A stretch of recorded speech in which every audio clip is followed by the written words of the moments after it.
Kung tinatamad ka mag-exercise, huwag kang bumangon, gawin mo to.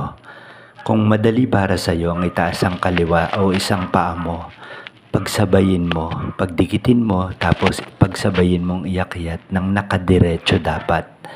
Iakyat mo hanggang sa maitaas mo, tapos ibuka mo yung paa mo, ibaba mo ng dahan-dahan, wag mong isasayad sa bed.